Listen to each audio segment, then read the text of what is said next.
And just like that, it's midday. Hello and welcome to the Midday Show. It's Phil Dave here, minus Russ Kane. But as you can see, how very exciting. Ably assisted alongside the incredible Chantal Rickards OBE, who is here throughout the hour. I'm delighted to say we've managed to bribe her into sticking with me for the duration. Yeah, we haven't quite talked about what sort of form that bribe comes in yet, Phil. Well, I was just thinking that the pleasure of having me for an hour was going to be sufficient enough. But if that doesn't quite cut the mustard, then I'm sure that we can come to an alternative arrangement. Absolutely. Anyway, right. So just in case anyone's wondering, by the way, Russ is off doing Celebrant duties today. You see, so it means that Midday Show has to sort of take a little bit of a second, a second. How can I put it? A silver medal? That's the one. Hello. But anyway, fortunately, Chantal will be here to actually sort of boost that a little bit and make it a bit better. So the reason why I'm a bit flustered, okay, and I'm looking a bit schwitzed as well, if I'm honest.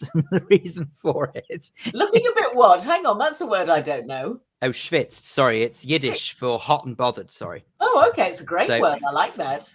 Yeah. So the word is it derives from schwitzing, right? Which you've got to be very careful how you say that on air. I can tell you. But anyway, it's basically sort of it derives from the Yiddish for being hot and bothered, and I'm afraid that's what I currently look like. Oh, okay. The reason for it is because it's been a bit of a manic old morning so far. I actually have cousins who are coming around for dinner this evening, and it's actually the first time that I've had people around for Friday night dinner since my work hours have changed. Now, although I'm working from home today, which is fine, I'm trying to make it a regular thing to work from home on a Friday. The truth is that it's, how can I put it delicately? There's a lot to do. And I guess that I didn't completely anticipate at the time when I agreed to it. So I've literally, with seconds to spare, as Chantal will attest to, I'm quite sure, made it on air because I was actually sort of busy just chopping up vegetables and making some soup for this evening. So it's all good. Fortunately, the main dish was made yesterday, day before, so that was all right. But what are you having? Well, it's possible it will still be takeaway yet. It depends how this all turns out. But the plan is to have vegetable soup, which is predominantly leek and potato. But I don't like just leek and potato. I like to throw in other veggies as well to it. So there's some turnip going on in there, a bit of parsnip, and also some mushrooms as well. So hopefully that should flavour it out a bit. Sounds good. And then for the main, it's an aubergine and a vegan beef stew. What's a vegan beef stew? So, well, the actual the pieces of meat are sort of, I think they're supposedly soy or something like that. I don't know exactly what goes into making it, but all I know is that it's not, strictly speaking, beef. So it's supposed to replicate it, but it's just made in with tomatoes, sweet corn, peppers, and stuff like that. And I'll just do it with some rice. I'm going to level with you. The rice will be microwaved, I'm afraid. I haven't got time to do that as well. So I can't tell you, I have very much a newfound respect because my parents used to socialize and to have people around most weeks when growing up. I mean, my mum, she still loves it, but unfortunately arthritis means that she can't do it so much anymore. But absolutely loves having people around, but always used to love to cook from scratch and just do everything. I genuinely don't know how on earth she did it, really. It's however easy I thought it was clearly because she made it look easy rather than it actually is. I have to say, I love having people around, either for Friday night or Saturday night, or any night of the week, frankly. And I miss it when I don't do it. But I've just put in a few dates for over the summer just to get the garden furniture out and have a couple of people around in the evening. So I'm looking forward to that. Yeah, it's there is definitely. I think it's rewarding once it happens. You know, once you actually get people around and then to start sort of seeing the if you like the fruits of your labor sort of come to fruition and actually sort of people start to enjoy it. Then yeah, absolutely. Then I agree. It's worthwhile. But in the run up to it, boy, oh boy, especially in between emails as well. Whew, it's not so good. Any odd way. Very briefly, I spent about an hour yesterday talking to Heather Mills McCartney, Lady McCartney, how you would refer to her, who I worked with a long time ago in the 90s in telly. And we were sitting at BAFTA yesterday talking about her vegan food business, because she's been running a vegan food business for 30 years. I mean, she was way ahead of the game. I think not I that feel like Linda McCartney was slightly further ahead of the game, but yes. No. Well, interestingly, Linda started her business after Heather had already started a vegan business. Sorry. Okay. So I apologize. No, it's all right, because I always thought it was the other way around, and I got that wrong too. Oops. So yeah, but I mean, veganism 30 years ago was sort of unheard of. Totally. Well, there's a former neighbour of where we used to live. Funnily enough, that's what makes them former. Yeah. And she has been vegan for as long as I can remember, bearing in mind that when we moved to that house in 1991, she was already there and she was already a vegan then. Wow. And it was, I don't think we'd actually ever met anyone who was vegan before. However stupid it sounds, I don't think we knew anyone who was vegan. And of course, trying to maintain a vegan lifestyle was beyond impossible. Never went out to eat at restaurants because they would have laughed if you just said you wanted something vegan in those days. Yeah. So as a result of it, she used to sort of very much just do all of her own cooking. But then to top it all off, she's a celiac as well. So she's got an intolerance to wheat. Wow. So you could imagine she really is terribly restrictive with what she can eat. That's tough. But I mean, I have to say, she's managed it all these years and seems to manage it quite well. But goodness me, I don't know how she survives, to be honest with you. She must only survive on vegetables. It's extraordinary. What else is there? I suppose there's probably nuts as well and fruit. But nuts and pulses, very good for you. Well, there's got to be some benefit to restricting your diet like that, I suppose. Berries and nuts are the absolute key, I think, to a good diet at the moment. I think that's what, if you look at the list of superfoods, berries and nuts are always on the list of superfoods. So I think that's the road we've got to go down. I always had an intention of going full vegetarian. So my plan was, way back when, I actually gave up eating meat and poultry on I know this is tragic, but there's a reason I know this date, on the 7th of August, 1999. Okay. And the reason why I stopped then is because that was the date of my bar mitzvah. And so I decided that's when I was going to stop eating meat and poultry. Really? But my plan was on my 16th birthday, I would give up eating fish as well and go full vegetarian. Oh my goodness. I still eat fish all of these years later. And the reason for it is absolutely pathetic. And I can only be honest about it because I can't really hide it. It's because I discovered sushi. Oh no. I didn't want to give up fish. That is ridiculous. What can I say? Anyway, whoops. Let's have a look at some of the messages, shall we? Fat Scotty, who I really don't like calling that, but it's what he wants to be called, so forgive me. But anyway, Merry Friday, folks. Lovely to be finally allowed into the Cravats boudoir. Well, yes, you are quite right, Fat Scotty, that this is indeed the Cravats boudoir. And sitting next to me is the drawer of cravats. So actually, sort of just on sale today. We have the black and white polka dot cravat. We have the Burberry effect cravat. We have the grey silk cravat. I mean, I can keep going if you want. I don't really mind. But anyway, was your dad a cravat wearer? Good God, no. He thinks I'm weird. I mean, he'd be right, but he's never worn anything with cravats. I used to see him wear ties to work. He hasn't worn a tie for years, and including to work as well. Because when he changed jobs. Oh, goodness me, probably in the early noughties, I think he would change jobs. And that's where he stayed until he retired. But he used to wear ties for the old job. I certainly don't remember him wearing them for the new one.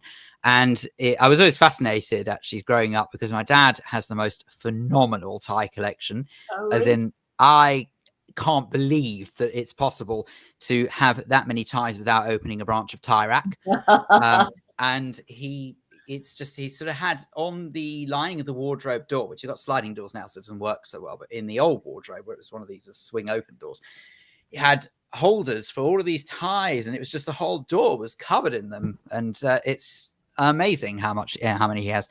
And can you believe the other day, I kid you not, he had to go to a dinner where he had to wear a plain black tie.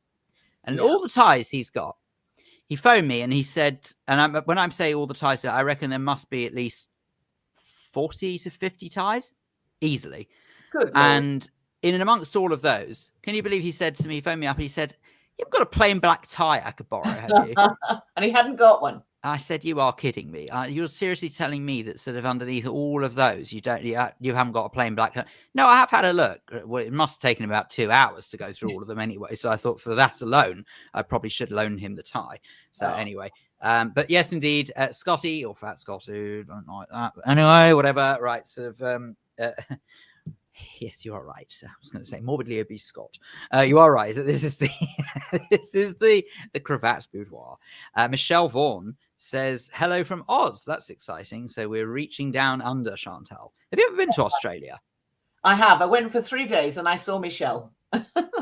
You went for 3 days? I went for 45 minutes to give a speech, but I managed to string it out for 3 days and then flew straight home again. Oh, stupid. Absolutely stupid. But it was... I thought I was mad going to South Africa for 5 days a couple of years ago. That's bonkers. That's amazing. You must have been shattered. I was pretty tired, but it was at a pretty turbulent time in my life. And I thought if I spend any more time away from home, I'm going to get into deep, deep, dark bother. So I curtailed it as much as I possibly could. Well, Michelle's very happy. She says it was ridiculous, but fantastic too. So there you go.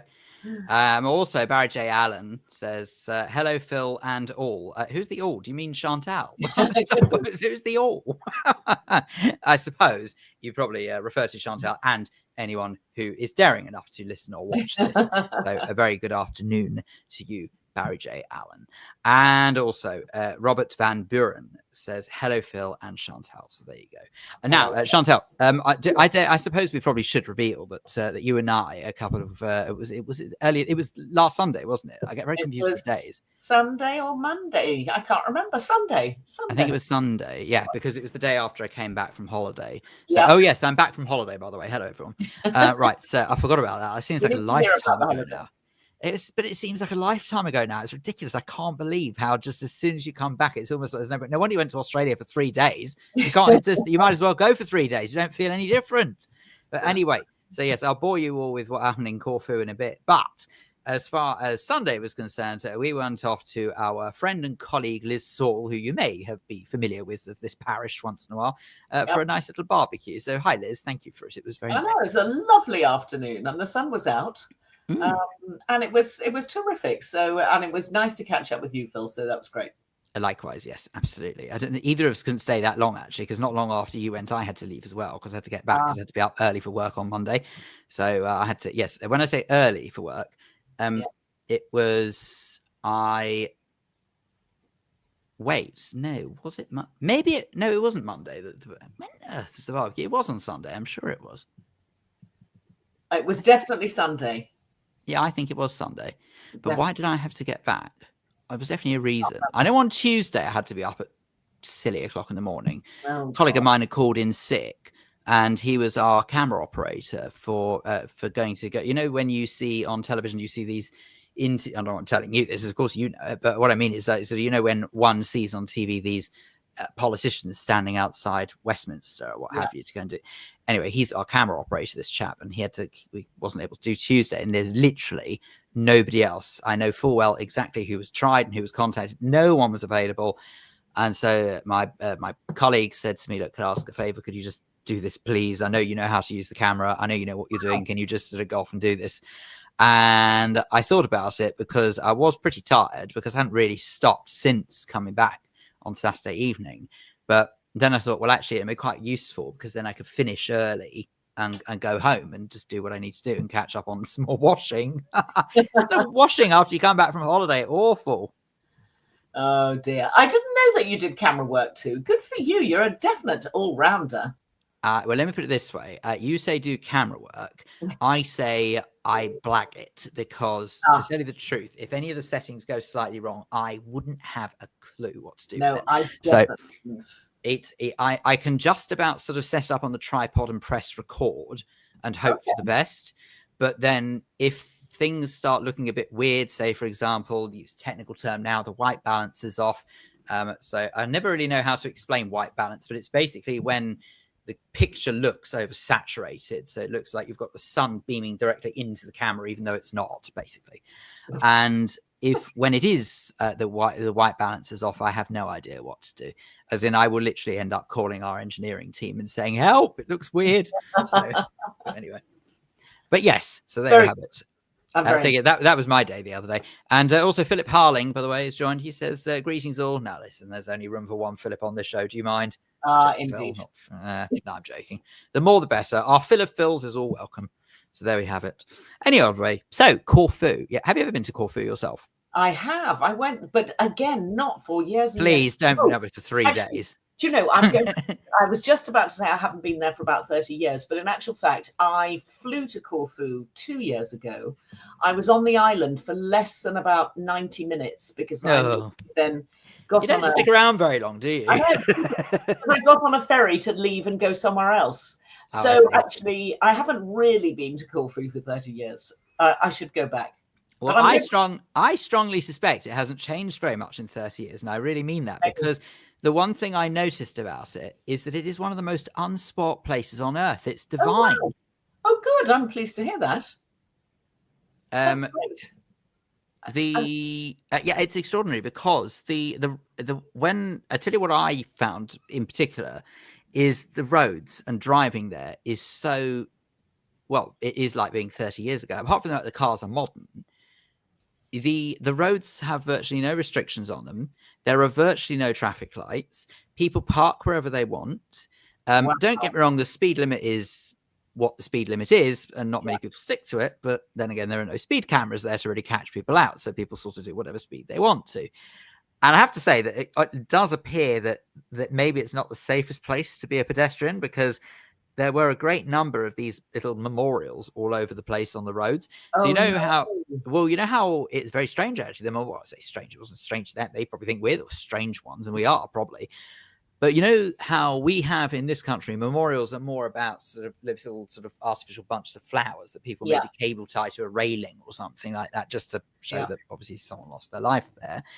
Well, can you believe that with the in Corfu, what they have is on the roadside. So they have little, I can only describe them as model churches. So they're literally sort of built to be tiny little scaled models of churches with candles in the middle of them. And those are their little memorials. I think it's really smart. It's very nice. Yeah, it's really, really lovely to see, actually. And don't get me wrong, it's a horrible reason for what it's there for. Yeah. But I just thought, what a superb way to, if you like, sort of have a lasting memorial to someone who's obviously sadly no longer around. How interesting. Do you know, and I'm asking the question because I don't know the answer myself, but there is something in America where you tie the laces of the trainers of, I think, somebody who's died, and then you throw them over one of the cables that seem to cross every street, a telephone cable or something. And this, I think, is supposed to be a memorial to somebody. Now, that's fascinating because in this country, my understanding is if you see that, which I have seen that, my understanding of that was supposed to be not a if you like, a memorial, but actually it sounds terrible. But and don't ask me how I know this. My understanding is it's actually a sign that there are basically drug dealers operating in the neighborhood. Oh, okay. Well, in that case, we need to look it up and find out because I might be offering up. No, hey, listen, I love the idea of what you say, but it's just that's okay. I'm going to level with you. I was told, right, where I was basically told that was for my sister basically told me that. Now, I want to make it very clear that my sister is a very well-behaved sort of person, and I can only assume, I hope, she found out from someone else from her that she knows. But even so, it was that was basically how she told me. But let's have a look. I'm going to look this up right now as we speak. I think we should look it up because I think we need to clear this up. Because I don't want to give out false information if I've got it completely wrong. But I've seen it a lot. But you don't, you wouldn't see it in the middle of Beverly Hills, but you probably would see it in South Central LA. But I had presumed it was something, or I felt I understood it was something to do with the passing of somebody.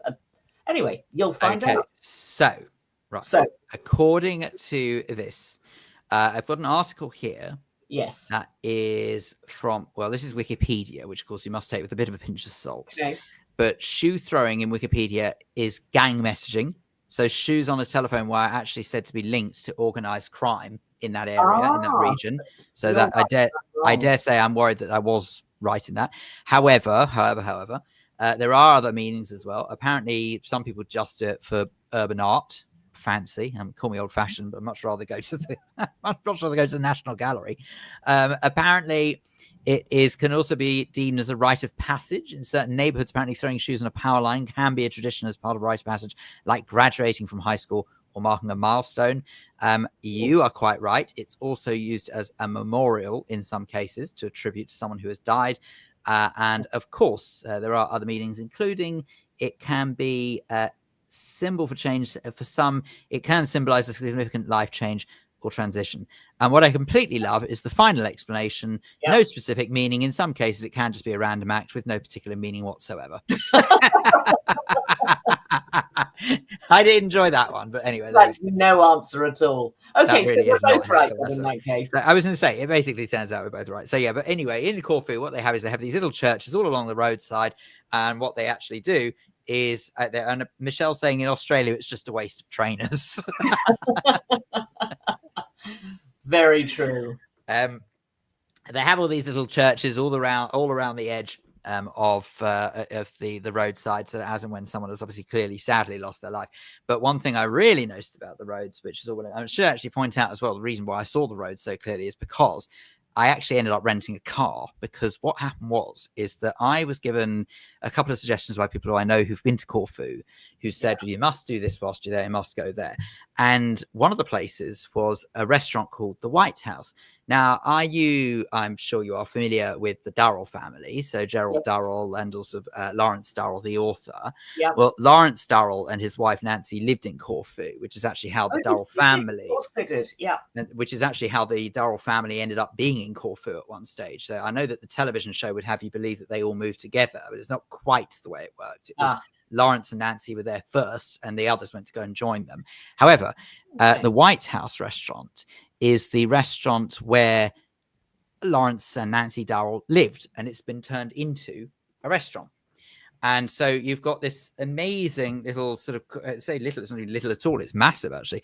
This amazing courtyard. I don't know if I can find a photo of it actually, which is where the diners sit. And then you have the restaurant, which is obviously, I wouldn't really know how to describe it really. I suppose maybe modern Greek, maybe, possibly. Okay. Best way of describing it, whatever modern Greek looks like. Nouveau cuisine meets Greek cuisine, I guess. Right. Okay. I suppose it's the only way I can think of describing it. Any odd way, I digress. The point was that I went to the White House, which, by the way, looks very different as well from the actual house they used in the TV series. I don't know if you can see that. But there you go. That is the White House. That is where Lawrence and Nancy Durrell lived. But the actual restaurant itself was, there we go. It was like this. So there you go. That was the restaurant. Oh, okay. Stunning view overlooking the ocean. And so I went there for dinner on, I think it was the Monday evening I was there or something like that. Anyway, it doesn't really matter. The day is slightly irrelevant because when I got there, I navigated my way by bus, which took me about 45 minutes to get there by bus from where I was staying in an area called Dacia. And no one forewarns you that the buses in Corfu, particularly the mainline bus, which is called the Green Line, which is the one that goes further around the island than just the local ones. They have local services in different colours, but the Green Line is the one that sort of travels like that. If you like, it's the Corfu version of National Express, if you like. Okay. No one forewarns you. These blooming buses stop running at 9 o'clock. So I'd finished dinner and thought, it's all right. If the buses have stopped, I'll just get a cab back. I couldn't find a cab. It took me over an hour to get a cab. And even then, it cost about 40 euros. So that's roughly £35. So God. It Big was mistake. Unbelievable. And I thought, do you know what? I'm not making that mistake again, because if I go and rent a car, I might pay a couple of €100 for it, but at least I can go wherever I want. I know I'm just going to be able to get back. I don't have to worry about it. And I did it. So I absolutely, but the reason why I mentioned that is because however nice the White House was, the reason why I mentioned about the car is because when I was driving in Corfu, okay, the roads don't have restrictions, but they're also not very well maintained either. The main roads are fine, but the side roads, absolutely diabolical. Honestly, I've never seen anything like it. They don't have potholes, they have craters, is Oh the my only way I can God. describe it. Absolutely extraordinary.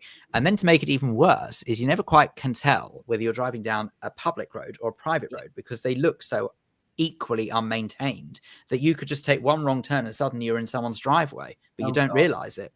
So it was quite the challenge driving around.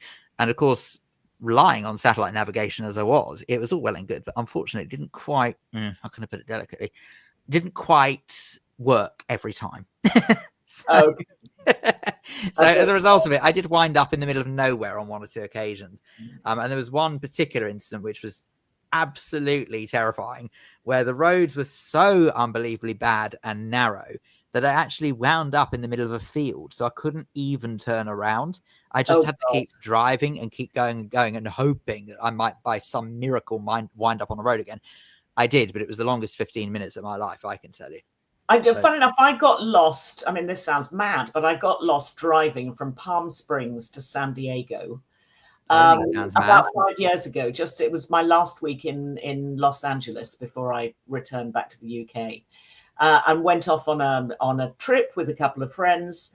And of course, what we hadn't factored in, because none of us really thought about it, was that the minute that we hit the desert, which is just south of Palm Springs, that the signal just disappeared, as did all the road signs. So we were completely and utterly stuck.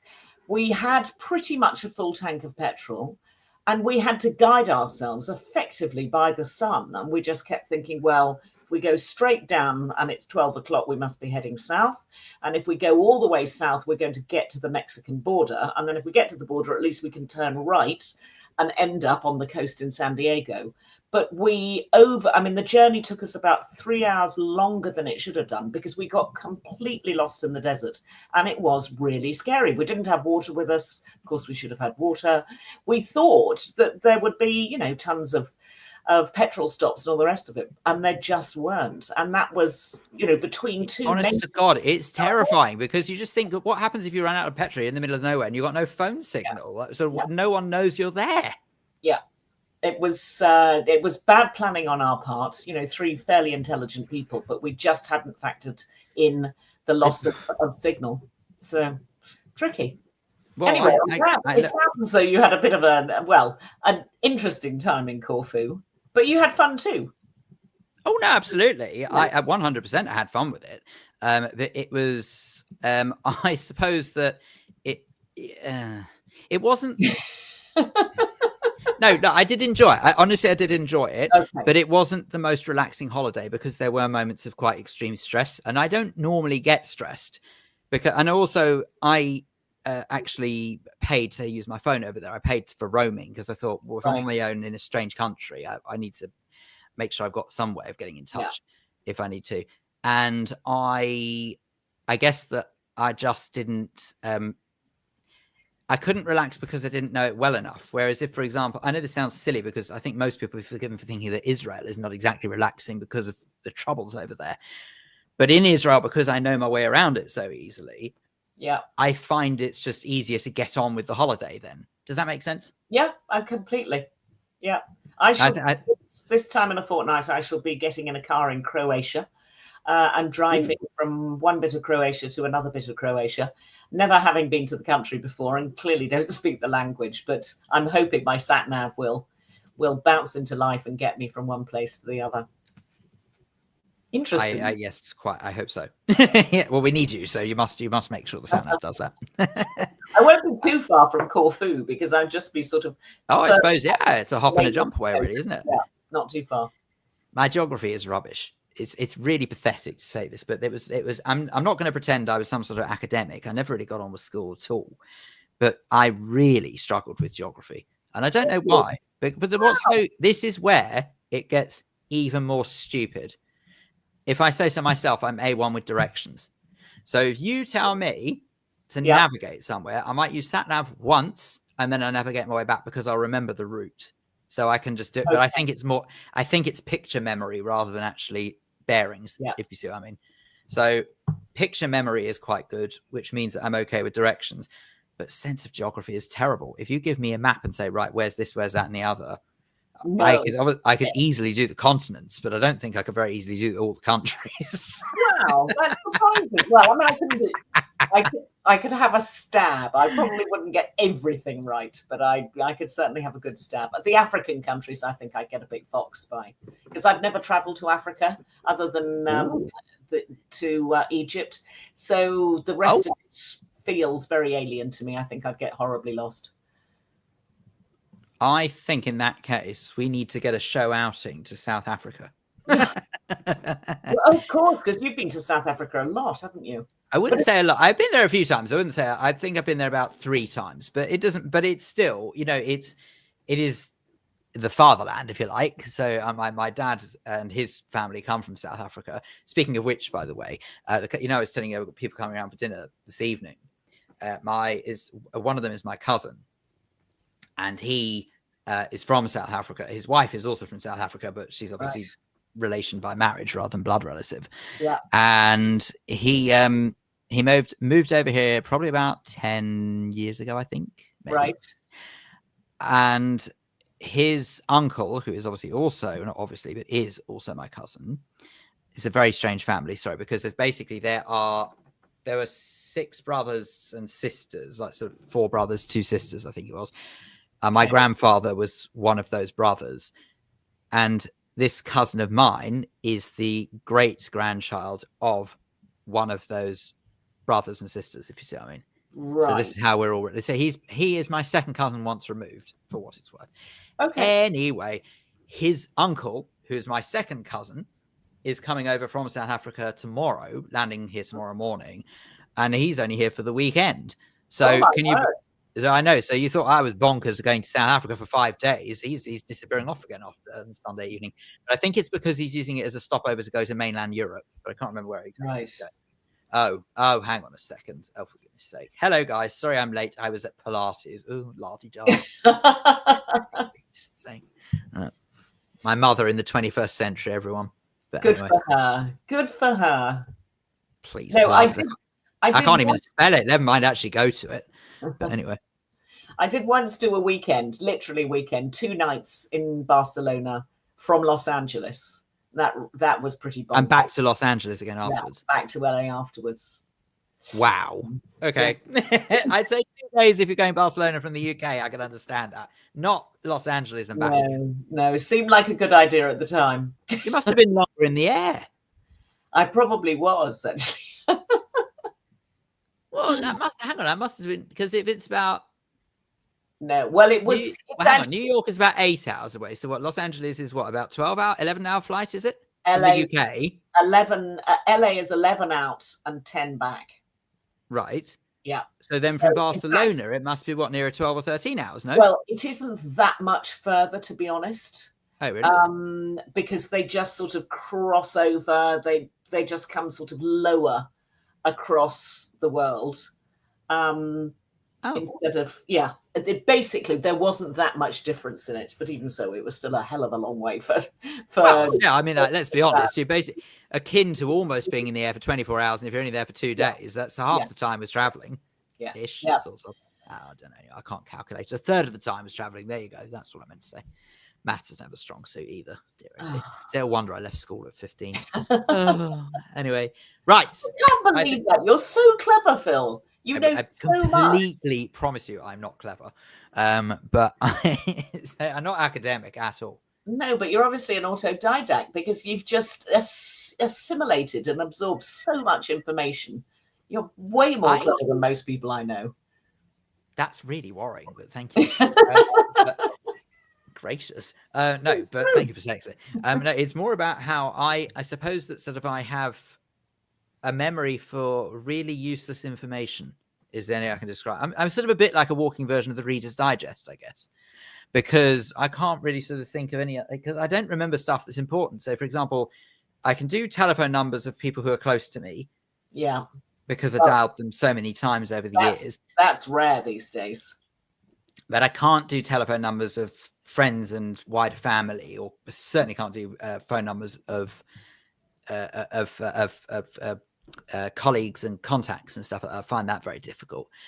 And then I'm rubbish with names. Names is just the worst, honestly. I think I have to be introduced to someone about 3 times before I'll remember their name. And I don't do it on purpose. I just can't remember. Yeah, I think that's very common. I don't think that's just you. I think that's incredibly common. Oof, it's very embarrassing, though. I don't try and hide it, though. I actually think trying to hide it is more insulting to the person. Because what I'll do is I'll just sort of say, look, I always say the same thing. I'm going to level with you. You've got the most diabolical memory. I'm really sorry. I'm Phil. Can you just remind me your name again, please? I just have to do that. And it's job done. Because then it sort of avoids any awkward. Well, I say avoids any awkward because it's not awkward at all. It's look at me as if to say, you rude pillock. What's wrong with you? But anyway, it's a look I'm perfectly used to, though, to be fair. Anyway, Chantal, it's just gone 1:30, and I think we must. Oh my goodness! Talking telly. I know we've been too much talking. Absolutely. Have you had a good week? What? And have you watched any telly this week? Because some weeks you're so busy you never watch any telly at all. Well, I kind of had one of those weeks, to be honest. I haven't watched that much. There's a lot of new stuff out at the moment. I mean, it's just sort of coming thick and fast. I can't keep up with all the stuff that's coming out. There is just too much of it.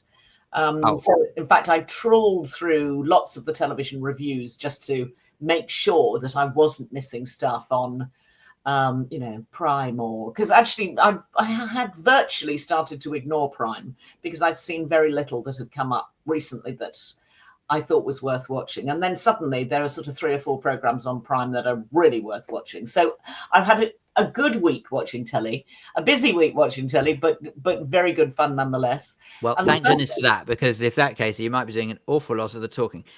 Good gracious me. Just a cotton picking second. Yes.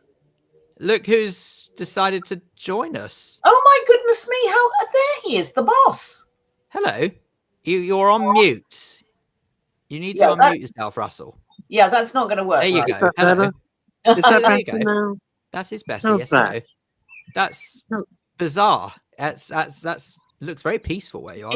Well, it is extremely peaceful, except there's another cortege coming round as I speak. You probably shouldn't be on the phone, really. No, I just wanted to say hello. And I wasn't lying, you see, everyone. He is doing Celebrant duties. I did tell you. Absolutely. No, and he's wearing a tie, even better. Oh, good Lord. Oh, gracious me. Yeah, I'm actually wearing a suit. The rest of it's in the car. It's a little bit too warm to... oh, Lord. There's loads of people coming. Weirdly, here's the weird thing, gang. It's even weirder looking at your nose. Okay. Shut up. Look in the mirror. Weirdly, the thing is, the family that I did a funeral for last week is here again. And they've given me a lovely card. What was it? Buy one, get one free? What the hell? What do you mean? Stop it. That's disgusting. No, what do you mean? Why are they here again? What do you mean? Because they were friends of the people from last week. Wow. They were friends of the people from last week. So I always like to get to any funeral an hour early and just center myself. And to make sure, Phil, frankly, you just went norsing it up. Because Chantal's the professional, but you... It's not so. I think you'll find I've looked after your program perfectly. Thank you very much. I don't deny that if it weren't for Chantal, it could have been completely disastrous. But no, it would have been a fabulous 1-hour monologue. Yeah, because I've never done that before. I'm going to let you go because this is a little bit weird, and my neighbours. I want it known you're giving new definition to the expression dead air, but thank you. Hey, thank you very much. I always find a bench. If it's nice weather, if it's not, I wear my coat. And I always come and just spend some time with the deceased, and just, it's part of life. That's what it's about. Anyway, a wise person once told me that I have to tell you something. I got to tell you something. I'm in Essex, right? Essex. I'm in deepest Essex. Yeah. Right. And I've never seen at a funeral so many stilettos and short skirts in my life. Wow. In my life. Okay. That was 2 funerals earlier than the one I'm doing. Right. Unbelievable. Right. So it looked like they were all at Ascot. It was amazing. So what you are telling us is that in the Incredible. inglorious Essex, they don't necessarily know what appropriate attire for a funeral is. Well, it's interesting you say that, because I know that both of you would turn up looking suitable, but people turn up in tracksuits. I mean, well, the point is they're there. It doesn't really matter what they're wearing. The point is they've made the effort to come along, and that's what it is. But the one, there's nothing to do with me because it's another funeral. But wow, dressed or what? Wow. My mother has asked with you when you say about the short skirts and stilettos, was that just the men? She's a wag, your mum. She's a wag. Right. I'm going to skedaddle. I'm going to let you two have a marvelous show. Thank you so much, both of you, for holding the fort while I'm a million miles away. And I hugely appreciate it. Well, it looks like you're enjoying the sunshine. So, I mean, it might be a strange place to enjoy it, but at least you are enjoying it. Put it this way, I'm enjoying it more than the people I'm surrounded by. And on that note, no bringing back an It is beautifully peaceful. I mean, look, it is just perfectly peaceful here. It's lovely. Gorgeous. It's so nice. There is something very, what's the word I'm looking for? Spiritual about cemeteries. It is spiritual. If you don't feel it, there's something. I find it very comforting in a strange way, and very peaceful and very beautiful. You know. All right, gang. Thank you for tuning in. To the Phil Dave and Chantal Rickards OBE show. Goodbye, everybody. Bye, Bye, Russ. Bye. Gracious.